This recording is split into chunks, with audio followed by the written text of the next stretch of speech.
Meanwhile, Jamaica's flag bearer, 19-year-old Henry Rivers IV, will be in action on Monday as well in the first two rounds of the men's slalom alpine skiing competition. The event is set to begin at 4 a.m. Jamaica time. President of the Jamaica Olympic Association, JOA, Christopher Samuda, is confident the teenager will do well.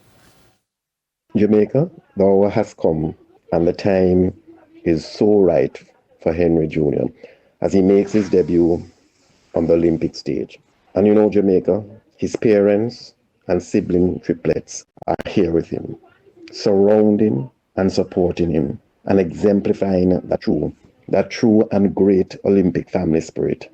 And yes, the Jamaica Olympic Association is here as his extended family. What a model young Olympian.